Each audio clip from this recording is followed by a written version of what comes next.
বাংলাদেশে যে কঠোর বিধিনিষেধ চলছে সেটি আরও 5 দিন বাড়ানো হয়েছে। এর মধ্যে আপনারা সবাই জেনে গেছেন এবং এর মধ্যে আরও কিছু আপডেট আছে। সেটা হচ্ছে যে এই 11 তারিখ পর্যন্ত, তো 10 তারিখ পর্যন্ত 11 তারিখে সব কিছু খুলে দেওয়া হবে। পর্যায়ক্রমে দোকানপাট, অফিস আদালত খুলবে, গণপরিবহন চলবে। তবে একটা বড় আপডেট আছে, সেটা হচ্ছে যে এই সময়ের মধ্যে সবাইকে ভ্যাকসিন নিতে হবে।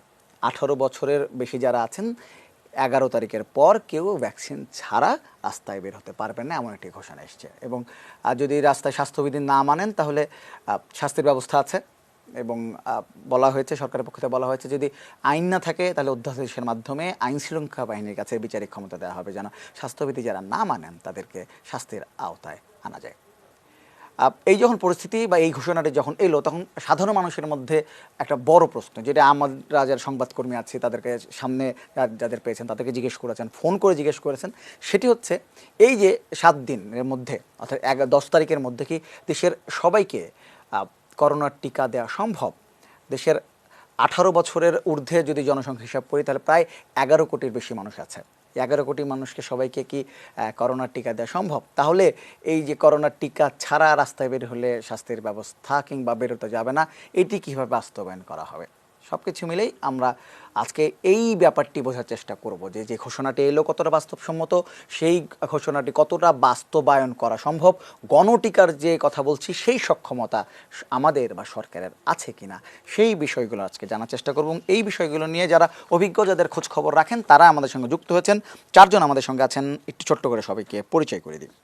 আমার সঙ্গে আছেন ঢাকা বিশ্ববিদ্যালয়ের ফার্মেসি বিভাগের শিক্ষক অধ্যাপক চেয়ারম্যান, ফার্মেসি বিভাগের চেয়ারম্যান অধ্যাপক ডক্টর ফিরোজ আহমেদ, আছেন জনস্বাস্থ্য বিশেষজ্ঞ চিকিৎসক ডক্টর লেনিন চৌধুরী, আছেন সাংবাদিক ও অপরাজেয় বাংলা সম্পাদক মাহমুদ মেনন, এবং অধ্যাপক ডক্টর মোহাম্মদ মেহেদি নেওয়াজ, তিনি উপাধ্যক্ষ খুলনা মেডিকেল কলেজ ও করোনা প্রতিরোধ ও চিকিৎসা ব্যবস্থাপনা কমিটির সার্বিক সমন্বয়কারী। 4 জনকে আমাদের অনুষ্ঠানে স্বাগত। আমি একটু প্রথমে শুরু করব ডক্টর লেলিন চৌধুরী, আপনাকে দিয়ে একটু শুরু করতে চাই। সেটা হচ্ছে যে কঠোর বিধিনিষেধের একদম শেষ দিকে আমরা চলে এসেছি, যেটি চলমান আছে।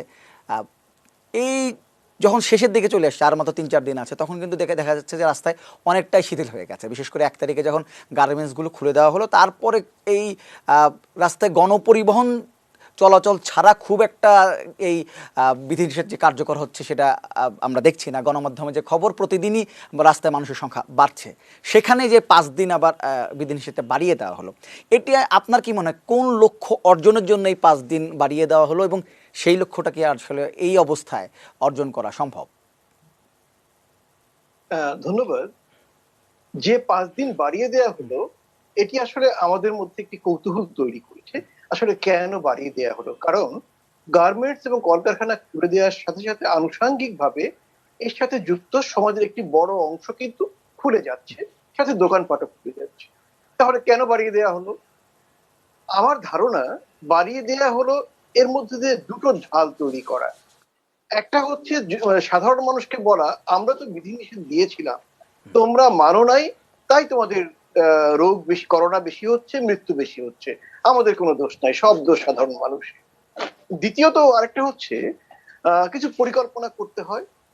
পরিকল্পনা তারা করলেন আমাদের নীতি নির্ধারক। যেমন খুব গুরুত্বপূর্ণ একটি কথা, যে 18 বছরের ঊর্ধ্বে যারা বাইরে বের হবে 11 তারিখ 10 তারিখের পরে তাদেরকে ভ্যাকসিন দিতে হবে, এবং ভ্যাকসিনের সনদ বা কার্ড, একটা কিছু প্রমাণপত্র নিয়ে বের হতে হবে। চমৎকার, এটি তো অত্যন্ত ভালো। তো আমরা আশা করছি 11 তারিখের মধ্যে দেশের যারা বাইরে বের হবে তাদেরকে টিকা দিতে পারবে। এখন কারা বাইরে বের হবে? বাংলাদেশে কম বেশি 5.5 কোটি মানুষ হচ্ছে বিভিন্ন কাজের সাথে, চাকরি, সরকারি, বেসরকারি, স্বায়ত্তশাসিত, শ্রমজীবী ইত্যাদি নানা ধরনের চাকরির সাথে যুক্ত।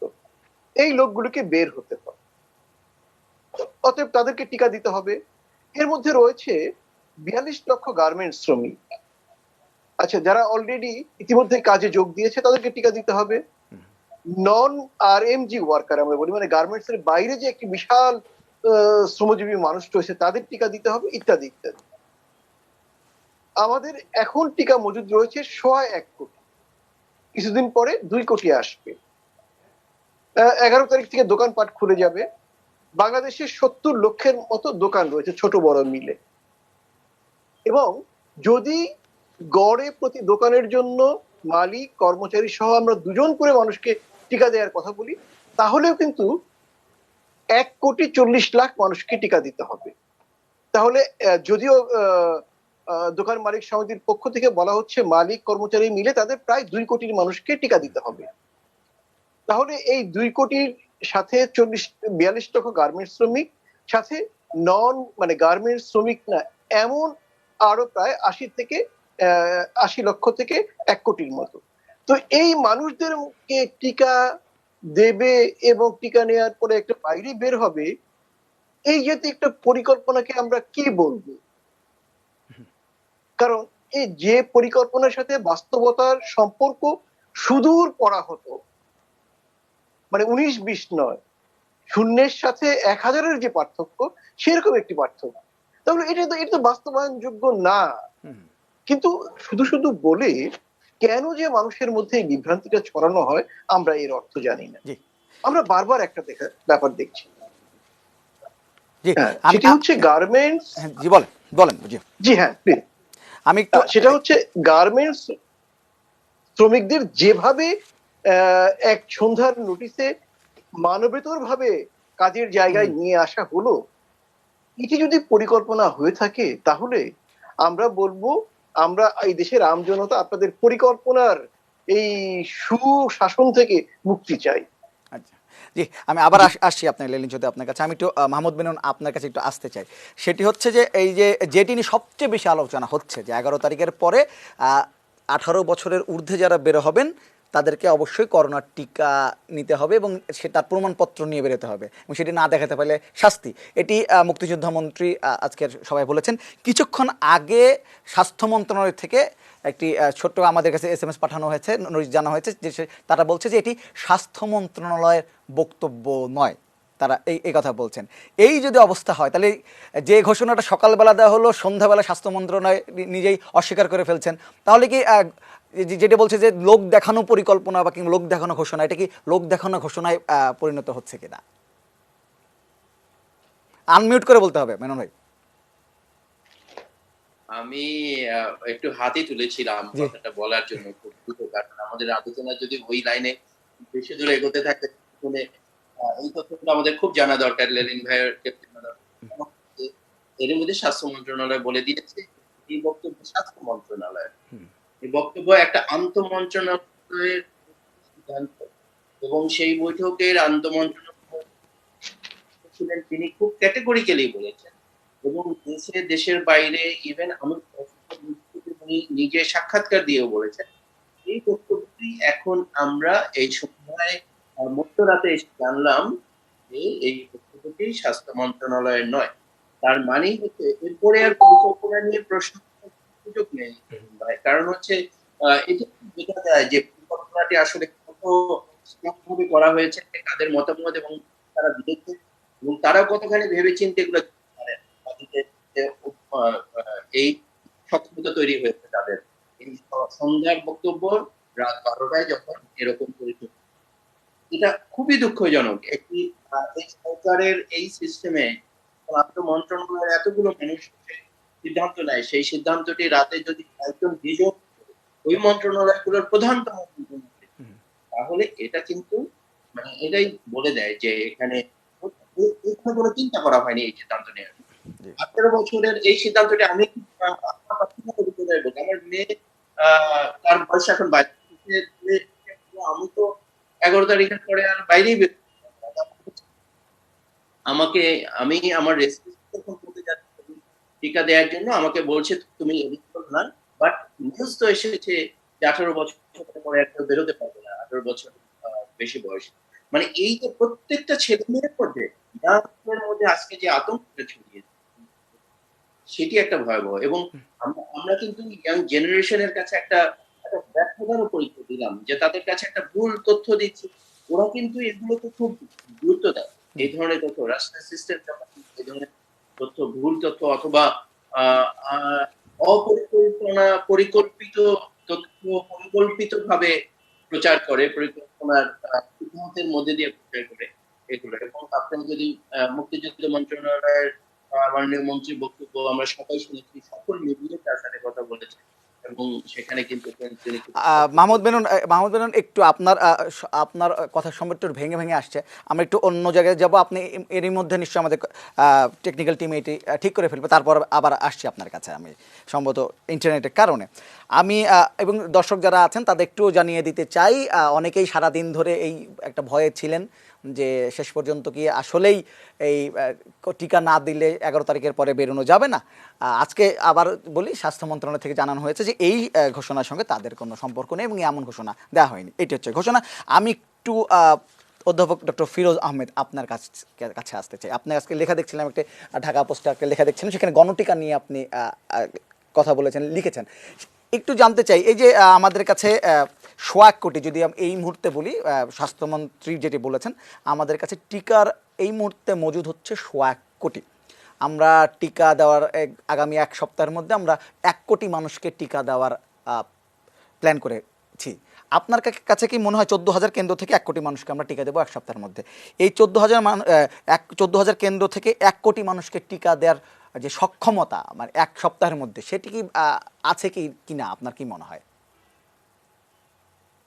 দেখুন, ধন্যবাদ আপনাকে। বিষয়টি 1 সপ্তাহের মধ্যে 1 কোটি টিকা দিয়ে ফেলবো, এখন আমাদের ক্যাপাসিটি কত, এখন আমরা কত দিচ্ছি, সেটি যদি হিসাব করি তাহলে আমরা বের করে ফেলতে পারবো যে আমাদের 7 দিনে কতগুলো টিকা আমরা দিতে পারবো। আসলে আমার যেটি মনে হয় যে 7 দিনে 1 কোটি টিকা দেওয়ার যে টার্গেট, আমরা তো একদিনে এখন 2 লাখ বা 2.5 লাখ, 3 লাখ, 4 লাখ, সেটিও যদি হয়, সেটাও তো আমাদের এখনো তৈরি হয়নি, এখনকার যে ইনফ্রাস্ট্রাকচার। তো 7 দিনে 1 কোটি টিকা দেয়া আসলে দরকারও আছে কিনা এবং সক্ষমতা আছে কিনা, এটা আমারও সন্দেহ। তবে আমি এটা বিশ্বাস করতে চাই যে আমাদের যে ইপিআই প্রোগ্রাম আছে সেটিকে যদি আমরা অ্যাক্টিভেট করি, এবং আরেকটা বড় বিষয় হলো গণটিকা কার্যক্রমের বড় ইস্যুটা হলো আপনার কাছে তো টিকা মজুদ থাকতে হবে। সেদিক থেকে আমরা যতটুকু খবর পাচ্ছি যে টিকা প্রাপ্তি ঘটবে এবং আমাদের দেশে যে ফার্মাসিউটিক্যাল কোম্পানিগুলো আছে, যেমন ইনসেপ্টা ফার্মাসিউটিক্যালস, পপুলার ফার্মাসিউটিক্যালস, তাদের সঙ্গে সিনোফার্মের একটা ট্রাইপার্টি এগ্রিমেন্ট হচ্ছে, স্বাস্থ্য মন্ত্রণালয়, ইনসেপ্টা এবং এরকম আমরা শুনতে পেরেছি এবং আমাদের মাননীয় পররাষ্ট্রমন্ত্রী এই বিষয়ে বলেছে এবং আমরা কিছুটা আভাস পাচ্ছি। সেটি যদি শুরু হয়, সেটি কিন্তু টিকা প্রাপ্তির ক্ষেত্রে আর কোনো সমস্যা থাকবে না, এবং ওই এগ্রিমেন্টটা সাইন হওয়ার পরে আমার যেটি মনে হয় যে, আমার যতদূর জানা আছে, আমি যেহেতু ফার্মেসি ফ্যাকাল্টির মানুষ, সেহেতু আমার ধারণা 2.5 থেকে 3 মাসের মধ্যে তারা প্রোডাকশনে যেতে পারবে এবং মাসে 60 লক্ষ 70 লক্ষ ডোজ তৈরি করা অসম্ভব কিছু না। সেক্ষেত্রে এই জন্য আমি বলছি যে গণটিকা কার্যক্রম কিন্তু সফল করা অসম্ভব তা না, গণটিকা কার্যক্রম সফল করা সম্ভব, কিন্তু কিছু যদি আছে, এবং আমাদের যে আমলাতান্ত্রিক যে জটিলতাটা আছে, যে পারমিশন দিতে যদি তারা দেরি করে, কারণ তারা বাল্ক আনবে, বাল্ক এনে এখানে তারা প্রোডাকশন দিবে, আমি সেটিকে কিন্তু মেন আমাদের স্ট্রেংথটা আমি সেখানেই ধরে রেখেছি, যে আমাদের স্ট্রেংথ হলো আমাদের বাল্ক নিয়ে এসে আমাদের প্রচুর ম্যানুফ্যাকচারিং ফিলিং করার ক্যাপাসিটি আছে আমাদের ফার্মাসিউটিক্যাল গুলো, এবং সেটি যদি হয়ে যায়, আমাদের ইনফ্রাস্ট্রাকচার টিকা দেওয়ার যদি আরেকটু বাড়ানো হয়, আমরা কেন নয়, আমরা আগামী 7-8 মাস 9 মাস, ঠিক আছে, আর 1 বছরের মধ্যেও যদি আমরা এই 12 কোটি মানুষকে টিকার আওতায় নিয়ে আসতে পারি, সেটিও কিন্তু আমাদের জন্য একটা অ্যাচিভমেন্ট হবে। আমি একটু অধ্যাপক ডক্টর মোহাম্মদ মেহেদী নামাজি আপনার কাছে একটু আসতে চাই। সেটা হচ্ছে যে আমরা অ্যাস্ট্রাজেনেকার যে টিকার অভিজ্ঞতা আমরা দেখেছি যে প্রথম ডোজ দেওয়ার পর দ্বিতীয় ডোজ দেওয়ার যে সংকট তৈরি হয়েছিল এই ইন্ডিয়ার রপ্তানি বন্ধ করে দেওয়ার পরে, তারপরে আবার আমাদের কাছে আছে 1 কোটি টিকা, আমরা 1 কোটি 7 দিনের মধ্যে 1 কোটি মানুষকে টিকা দিয়ে দেবো। অর্থাৎ আমাদের যদি এই হিসাবে দেই, তাহলে দ্বিতীয় ডোজ দেওয়ার মধ্যে টিকা কিন্তু আমরা এর মধ্যে রাখছি না। এটা কি কতটা বাস্তবসম্মত আপনার কাছে মনে হয়? ধন্যবাদ আপনাকে এবং সম্মানিত উপস্থিতি সকলকে। আসলে গভর্নমেন্ট একটা জায়গায় প্ল্যান করেছে। আসলে প্রথমে দেখতে হবে যে উদ্দেশ্যটা কি। উদ্দেশ্যটা হচ্ছে মহৎ।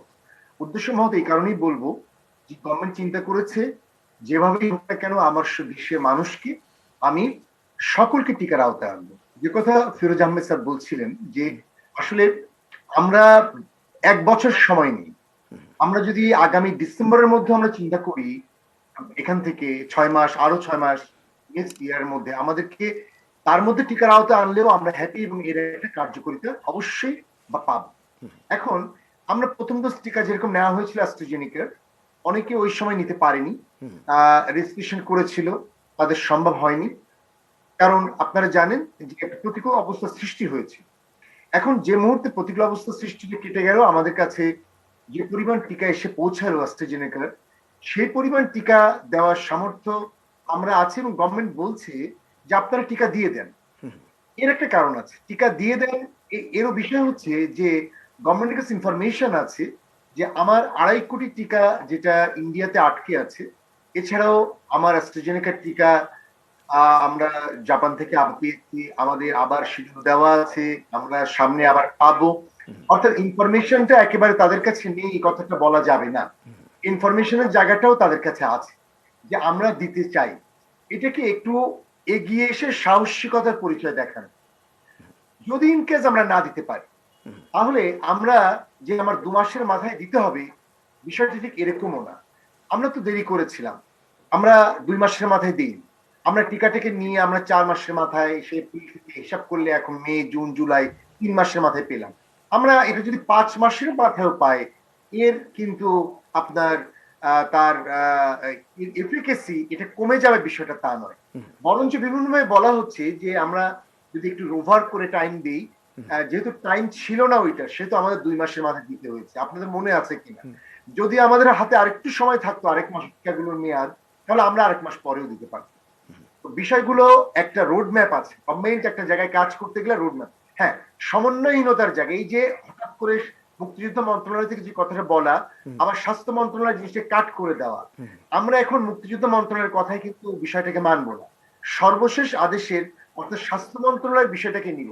অর্থাৎ আপনি এই বিষয়ে প্রসঙ্গ তুলেছিলেন, এই প্রসঙ্গ আমি শুনতে হলেই বলতাম যে উপস্থাপক আপনি এই বিষয়টাকে না আনাই ভালো, কারণ ইতিমধ্যেই স্বাস্থ্য মন্ত্রণালয় থেকে এটাই বলা হয়েছে যে আমরা এইটা না, আমরা 18 বছর উপর, এটা তো যেটা লেন ভাই বলছিলাম, আমরা তো শুনছিলাম, এটা তো একটা অবাস্তব ব্যাপার। আপনি কাকে কে বের হবে, কে যাবে, কার কাছে টিকার কার্ড, কিভাবে টিকার কার্ড কি কাট করে করে দেওয়া হবে না গলায় ঝুলে নিয়ে যাবে, অবান্তর বিষয়। এই বিষয়টা এইভাবে হয় না, যার জন্য এই স্বাস্থ্য যারা সম্পর্কিত আছেন, আমার মনে হয় এখানে আমাদের যে টেকনিক্যাল কমিটি আছেন, কারিগরি পরামর্শ কমিটি, নিশ্চয় চিকিৎসকদের এখানে বড় একটা ভূমিকা অবশ্যই আছে বলে আমি মনে করি, যদি এই মুহূর্তে আমার নলেজে নাই, কিন্তু নিশ্চয় থাকার কারণেই ইনফরমেশনটা গিয়েছে, যার কারণে আজকে স্বাস্থ্য মন্ত্রণালয় বলতে বাধ্য হয়েছেন যে এইভাবে এটা সম্ভব নয়। অর্থাৎ এটা নিয়ে আলোচনা করার দরকার নেই। আমরা শুধু মনে করি যে টিকার জন্য উদ্যোগটা ভালো, এবং এই যে 1 কোটি টিকা আমরা এক সপ্তাহ দিব, আমি 1 কোটি না দিতে পারি, আমি মানলাম, আমার মনে হয় 1 কোটি সম্ভব না, এটা সম্ভব না, কিন্তু একটা প্রেশারাইজড করা এবং আমার ইমিউনাইজেশন সিস্টেম ইপিআই যেভাবে কাজ করেছে ইতিপূর্বে, ওদেরকেও বুস্ট আপ করা এবং সমস্ত সেক্টর গুলোকে মাঠে নামানো। দেখেন, আমি যদি না করি এই কাজটা, তাহলে ওই সেক্টর গুলো সমন্বয় করতে হবে। আমি যদি সংখ্যাটা কমিয়ে দিই, তাহলে আমি চাপ বোধ করি না। আমি যখন সংখ্যাটাকে বাড়িয়ে দিব, তখন আমি ওই ইমাম, মুয়াজ্জিন, চিকিৎসক, শিক্ষক, ওই ওয়ার্ডের, ওই মহল্লার, ওই ইউনিয়নের, আমরা তাদেরকে করতে পারি। এখন আপনি বাধ্য দিতেই হবে, আপনি দিতে পারবেন না, না পারলে আপনি পারলেন না, আপনার চেষ্টার জায়গাটা তো বাদ রাখা যাবে, চেষ্টা করতে হবে। সরকারের এই চেষ্টা আমরা দেখতে পাচ্ছি, সদিচ্ছাটা আমরা দেখতে পাচ্ছি। আমরা ছোট্ট একটা বিরতি নেব, বিরতির পরে এসে এই টিকা কার্যক্রম কিভাবে চললে আমরা সফল হব সে বিষয়টা নিয়ে কথা বলবো।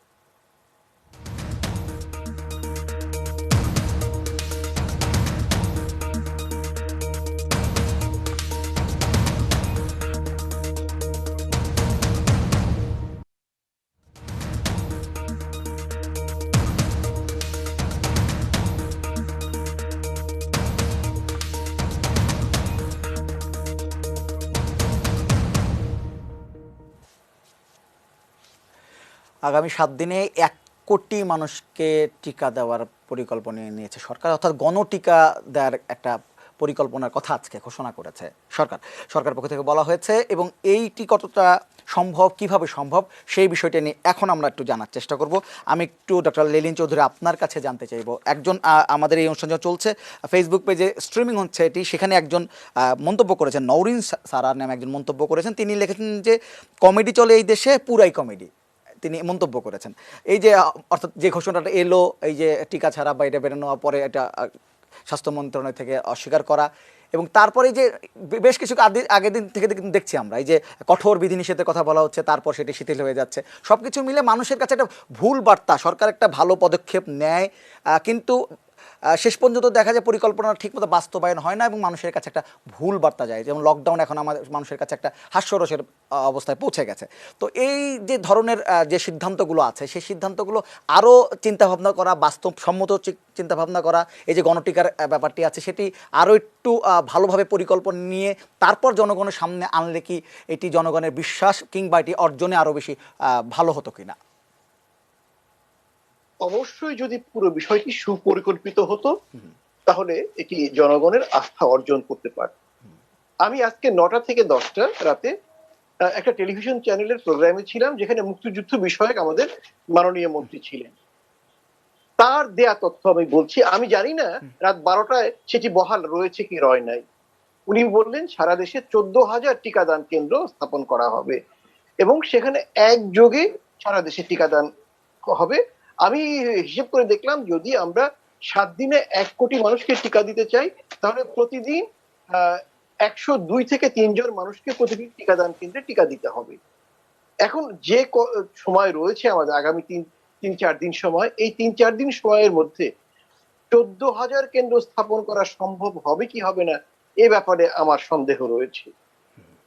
আমার খুব মনে হয় যার কাজ তারই করা উচিত। যদি ঘোষণাটা মুক্তিযুদ্ধ বিষয়ক মন্ত্রণালয় থেকে মন্ত্রীর কাছে না এসে স্বাস্থ্য মন্ত্রণালয়ের কাছ থেকে আসতো, তাহলে এটি অধিকতর গ্রহণযোগ্য হতো এবং প্রাসঙ্গিক হতো। কারণ আমরা চাইবো আমাদের মুক্তিযুদ্ধের মন্ত্রণালয়, মুক্তিযুদ্ধ বিষয়ক মন্ত্রণালয়ের দায়িত্বপ্রাপ্ত মন্ত্রী তিনি তার কাজটা সঠিকভাবে করুন। অর্থাৎ মুক্তিযোদ্ধাদের সম্মান মর্যাদা, সঠিক হিসাব, রাজাকার কে, মুক্তিযোদ্ধাকে, এগুলোকে সঠিকভাবে নির্ধারণ করলে জাতি অনেক বেশি উপকৃত হয় এবং দেশের ইতিহাসের একটি মহান স্তর পরিপূর্ণ হয়। তিনি তো সরকারের মুখপাত্র হিসাবে বলছেন, অন্য সবাই নিশ্চয়ই আলোচনা করে সিদ্ধান্ত নেওয়া হয়েছে, তিনি সরকারের মুখপাত্র হিসেবে সেটি হয়তো আমাদের সামনে বলছেন। কিন্তু আমরা কিন্তু তখনই একটি বিভ্রান্ত ছিলাম। স্বাস্থ্যমন্ত্রীর কথার সাথে মুক্তিযুদ্ধ বিষয়ক মন্ত্রীর কথার সরাসরি সাংঘর্ষিক এবং ভিন্নতা ছিল এবং শেষ পর্যন্ত স্বাস্থ্য মন্ত্রণালয়ের পক্ষ থেকে যে বার্তা আসছে তাতে আমাদের মনে হচ্ছে মুক্তিযুদ্ধ বিষয়ক মন্ত্রী তিনি সরকারের মুখপাত্র হিসেবে কথা বলেছেন, এটি যথার্থ না। হতে পারে তিনি নিজ উদ্যোগে বলেছেন অথবা অন্য কিছু। আমরা চাইটা কি? সরকারটা তো আমাদের, দেশটা আমাদের, মানুষ আমরাই। আমাদের চালানোর জন্য যারা দায়িত্বপ্রাপ্ত তারা একটি কথা বলুক, তাদের কথার থেকে, তাদের ভিন্ন মত অথবা অন্তর্দ্বন্দ্ব থেকে যেন মানুষ বিভ্রান্ত না হয়। তাহলে সরকারের সিদ্ধান্তের উপরে মানুষের আস্থা কমে যায়, যেহেতু সর্বত অর্থে অকল্যাণকর। আমরা চাইবো যে পুরো বিষয়টা আগামীকাল অবশ্যই স্বাস্থ্য মন্ত্রণালয়ের পক্ষ থেকে সুপরিকল্পিতভাবে, কাঠামোবদ্ধভাবে মানুষকে ব্যাখ্যা করবে। তা না হলে কিন্তু আরেকটা লকডাউনের মতো, কঠোর বিধিনিষেধের মতো একটি হাস্যকর বিষয় তৈরি হয়ে যাবে, যেটি কখনোই আমাদের।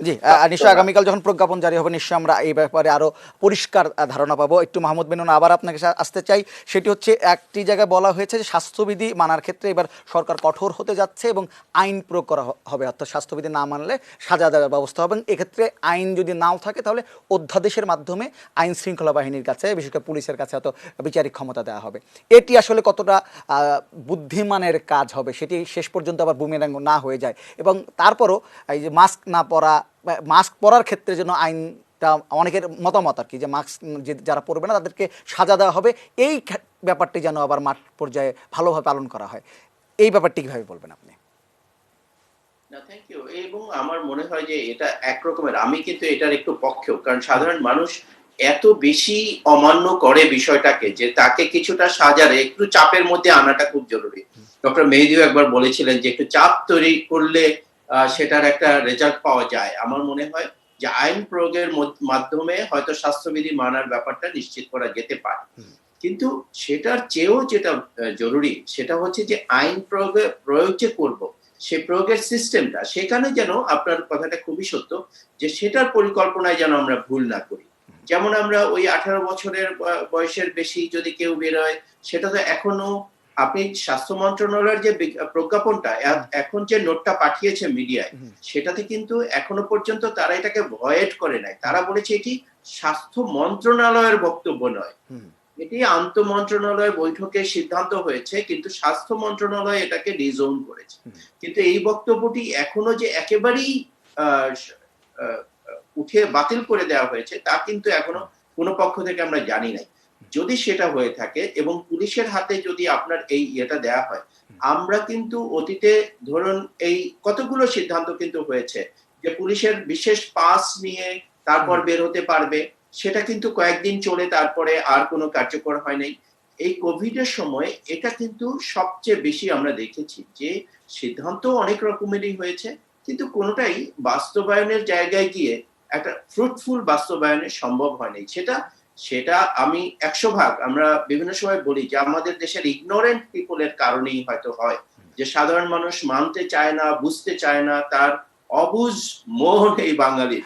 সো সেই জায়গায় হয়তো তাকে আপনি কিছুটা দোষ দিতে পারবেন, কিন্তু আবার তাকে যদি আপনি যদি আপনার পরিকল্পনাটি যখন নেন, তখন যদি ওই বাঙালি ইগনোরেন্ট অথবা আমরা সাধারণ মানুষ বিধিনিষেধ সহজে মানতে চাই না, সেই জিনিসটা মাথায় রেখেই যদি আপনি পরিকল্পনাটা করেন, একটা ফুল প্রুফ পরিকল্পনা করার মতো লোক কি আমাদের নেই? নিশ্চয়ই আছে। যারা বড় বড় বেতনে চাকরি করেন তারা করেনটা কি তাহলে? এবং তারা এই পরিকল্পনা নিয়ে কিন্তু এগোতে পারেন। শুধু সাধারণ মানুষের দোষ দেওয়া যাবে না। সাধারণ মানুষ মানে না বলে তাকে এখন লাঠিপেটা করে ঘরে ঢোকাতে হবে, that should not be the way. কারণ আপনাকে হয়তো এটা সত্য যে অনেক দেশে শাস্তি বিধান করে আপনার এটা করা হয়েছে, এটা প্রয়োগ করা হয়েছে, আমাদের দেশেও হয়তো সেটাই দরকার হবে। আমি একটু ম্যাস ভ্যাকসিনেশন এর ব্যাপারে বলতে চাচ্ছিলাম যে আপনি যেটা প্রসঙ্গটা এসেছিলেন এবং লেলিন ভাই এটা নিয়ে কথা বলেন, যে আমার মনে হয় যে 7 দিনের মধ্যে বিশ্বের বিভিন্ন দেশেও কিন্তু যে সমস্ত দেশে আপনার ভ্যাকসিনেশন এখন অনেক বেশি সাকসেসফুল পর্যায়ে পৌঁছেছে, তারা কিন্তু ম্যাস ভ্যাকসিনেশনে গিয়েই গণটিকা কার্যক্রমে গিয়েই বাস্তবায়ন করেছে। তো সেটা যদি আমাদের দেশেও সম্ভব হয় এবং এই 7 দিনের যদি ক্র্যাশ প্রোগ্রাম নেওয়া হয়, তাহলে ডক্টর মেহেদী যেরকম বলেছিলেন যে একটা রেজাল্ট যদি পূর্ণাঙ্গ 100% না পাই, আমরা 60-70% পাই, তাহলেও কিন্তু একটা ভালো পর্যায়ে আমরা পৌঁছে যাব ভ্যাকসিনেশনের জায়গায়। সাহস নিয়ে এগিয়ে যেতে হবে। ডক্টর ফিরোজ আহমেদ, আপনার কাছে এই ব্যাপারে আসতে চাই, ম্যাস ভ্যাকসিনেশনের ব্যাপারে। এখানে আজকে যে সভাটি হয়েছে, আন্তঃমন্ত্রণালয় সভাটি হয়েছে, সেখানে এই বাংলাদেশে বা নিজের দেশে ভ্যাকসিন তৈরি করার ব্যাপারে অনেক বেশি গুরুত্ব আরোপ করা হয়েছে। আপনার কাছে কি মনে হয় যে আমরা এই যে ম্যাস ভ্যাকসিনেশনের কথা যা বলছি, গণটিকার কথা বলছি, সেটি বাংলাদেশে নিজস্ব উদ্যোগে টিকা তৈরি করা ছাড়া বা টিকা উৎপাদন করা ছাড়া খুব এটা কি সফল করা সম্ভব? হ্যাঁ, ধন্যবাদ। দেখুন, আমাদের টিকা আসার কথা আছে, আমাদের প্রাপ্তি যোগ ঘটছে, আমাদের অনেক পাইপলাইনে হয়তো আছে, কিন্তু সেটির উপর নির্ভর করে আপনি 7 দিনে 1 কোটি টিকা দিয়ে ফেলবেন, তাহলে আমি কি ধরে নিব যে 12 কোটি মানুষকে আপনি তাহলে 12 সপ্তাহে ভ্যাকসিনেশন করে ফেলবেন? প্রথম কথা হলো যে আমার 7 দিনে কেন 1 কোটি টিকা দিতে হবে? আমাদের ফুল একটা টার্গেট থাকুক, আমার 11 কোটি বা 12 কোটি মানুষকে ভ্যাকসিনেটেড করতে হবে। এই ভ্যাকসিনেশনটা আমার এত দিনের মধ্যে আমি করব, সেটি জন্য আমার এতগুলো টিকা দরকার হবে। 12 কোটি মানুষের জন্য আমার 24 কোটি ডোজ টিকা দরকার হবে।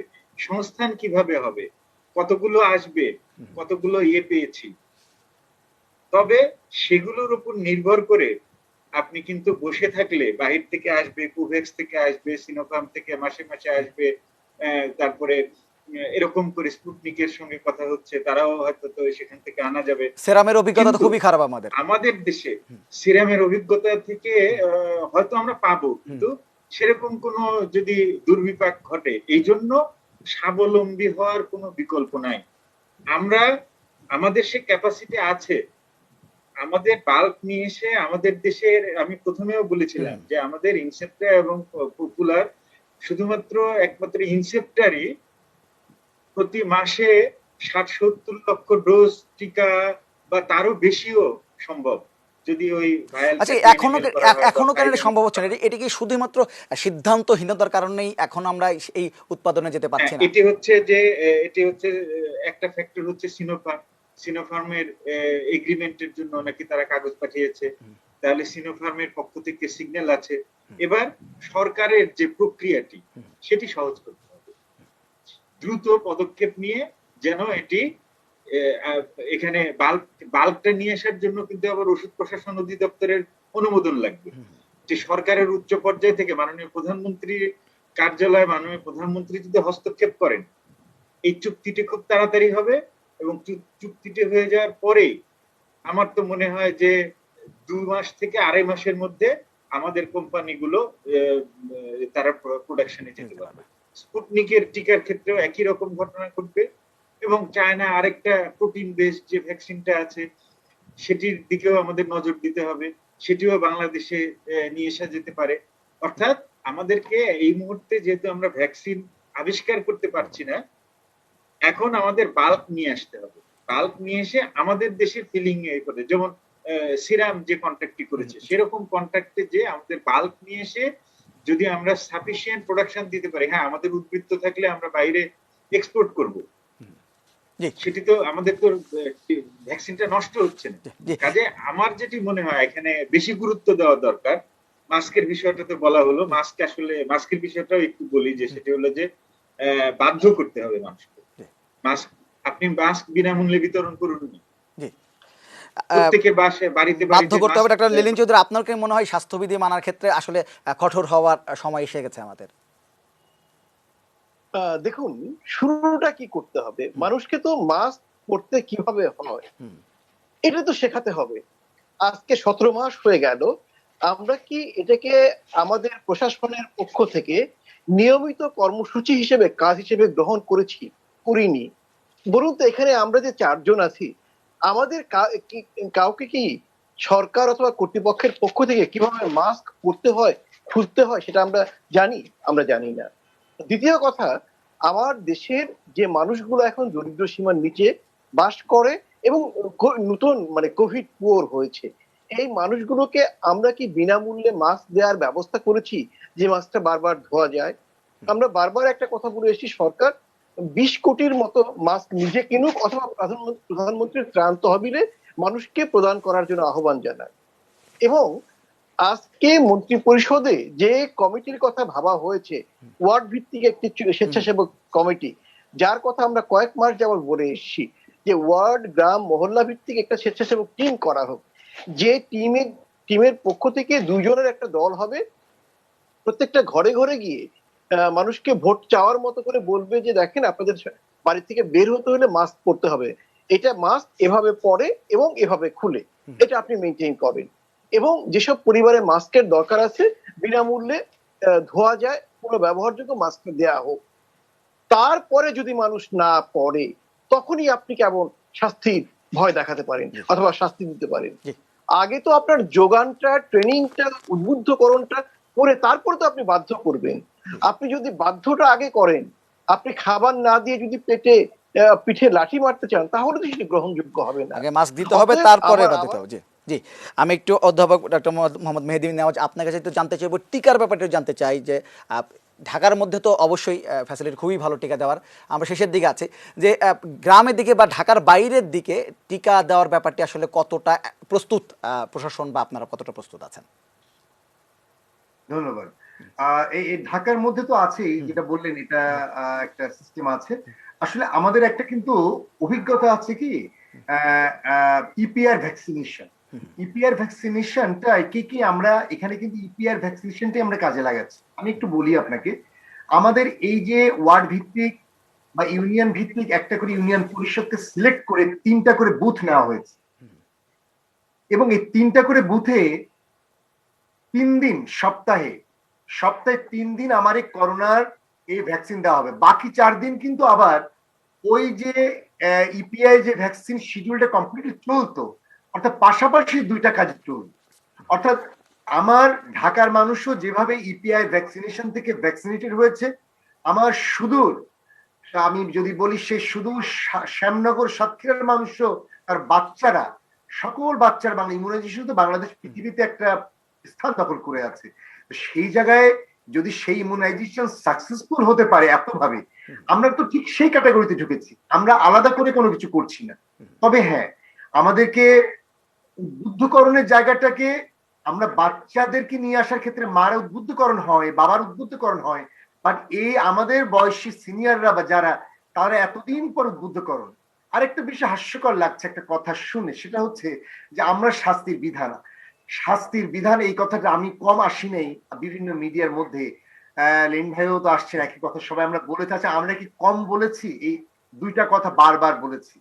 আমরা শাস্তির বিধানের কথা এখন না, আমি আপনার কথা মনে আছে, খুলনায় প্রথম করোনা জেলা কমিটি মিটিং আমি একজন সদস্য হিসেবে প্রস্তাবনা দিয়েছিলাম এবং পরবর্তীতে সকলেই অ্যাকসেপ্ট করেছিল। খুলনায় প্রথম জেল জরিমানা হয়েছিল, ট্রাক ভরে লোক জেলে নেওয়া হয়েছিল, মাননীয় প্রধানমন্ত্রী জেলা প্রশাসক বরাবর তাকে অভিনন্দন জানিয়েছিলেন এবং সেই দেখা দেখে অনেক জায়গায় শুরু হয়েছিল। এরপরে আবার স্থিমিত হয়ে গেছে নানা কারণে, কারণগুলো অজানা না, বিভিন্ন কারণে হয়। আমার আপনার মতো লোকের ধরলে, অনেক কিছু ধরলে অনেক প্রশ্ন এসে দাঁড়ায়। যাই হোক, এরপরে কিন্তু আবার চলেছে, অনেক কিছু হয়েছে। তাহলে এতদিন পরে এসে 17 মাস পরে আপনি নিয়ম বলবেন যে আপনাকে মানতে হবে, না মানলে শাস্তি, এ কথা এখন কেন? আমার এতগুলো প্রাণ যাওয়ার পরে, আমার এতগুলো মানে মানে গুরুত্বপূর্ণ ব্যক্তি পৃথিবী থেকে চলে যাওয়ার পরে কেন? এটা তো আগের আমাদেরই কথা, এটা তো সবসময় বলেছি। আমার স্বাস্থ্য বিষয়ক কারিগরি কমিটি থেকেও বলেছি, সমস্ত জায়গায় আমাদের এক কথা বলছি যে আমাদেরকে পাশাপাশি দুইটি, শোনেন, যে বাংলাদেশের মানুষ, আপনার মনে আছে ওই শাহবাগের মোড় থেকে বা এর থেকে সাদা গাড়িগুলো উত্তরের উদ্দেশ্যে যাইতো, সেই সময় মানুষ লাইন ধরে দাঁড়িয়ে, কারণ আমি তখন পিজিতে পড়াশোনা করতাম, বঙ্গবন্ধু পিজি হয় নাই তখন, পোস্ট গ্রাজুয়েশনে, যে মানুষ ওখান থেকে হাতল ধরে, আমি একটা ছোট প্র্যাকটিস করতে ওই যে বুড়িগঙ্গার পাশে যাইতাম, আবার ঠিক সেই মানুষ উত্তরার যখন যাইতাম লাইন ধরে যাইতাম। বিষয়টা হচ্ছে আমার মানুষকে মোল্ড করে তাদেরকে আইনের মধ্যে নিয়ে আসলে এটা সম্ভব। সেটাকে শুধু একক ওদেরকে দোষ দিলে হবে না, এই আইন শৃঙ্খলা বাহিনীকে বিষয়টাকে এমন জায়গায় আনতে হবে, যারা প্রশাসনে আছেন শুধু মারপিট জরিমানা না, একটা নিয়মে নিয়ে আসেন, সিকোয়েন্সের মধ্যে ফেলে দিতে হবে তাদের নিয়মকে। এটাই নিয়ম, এটা না করলে এইটা হবে। যে কথা বলা হয়েছে, আমি একটা শেষ করি, ছোট্ট করে শেষ করি। আমি আমার জেলা বিভাগীয়, খুলনা বিভাগীয় কমিটিকে মিটিং ছিল করোনার, আমি সেখানে আমার এখানকার জেলা যে ছিলেন কমিশন, উনি আমাকে ব্যক্তিগতভাবে পছন্দ করার কারণে আমাকে বলেছিলেন আপনি মিটিং এ থাকবেন। আমি মিটিং এ প্রস্তাব দিয়েছিলাম এটাই, যে আমরা প্রত্যেকটা পৌরসভা এবং সিটি কর্পোরেশন যারা আছে তাদের, আমার সিটি কর্পোরেশন 50 লোক থাকলে 1 কোটি বানিয়ে দিব। আমি 2টা করে মাস্ক দিব, 2টা করে মাস্কে লেখা থাকবে সিটি কর্পোরেশনের মাস্ক, সিল মারা থাকবে। আমি আপনাকে দিয়েছি, আপনি পড়েননি কেন? এই আপনি না পড়ার কারণে আপনার শাস্তি বড় ধরনের হওয়া উচিত। এই কাজটা একটা জায়গায় কিন্তু সেই সময় এই প্রস্তাব আমিও দিয়েছিলাম। জি, বুঝতে পারছি। আমাদের সময় একদম শেষ হয়ে গেছে।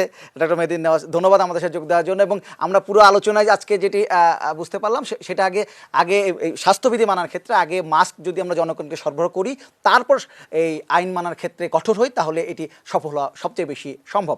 আমরা আলোচনা এখানে শেষ করব। আপনারা ভালো থাকবেন, সুস্থ থাকবেন, অবশ্যই এটি নিউজের সঙ্গে থাকবেন।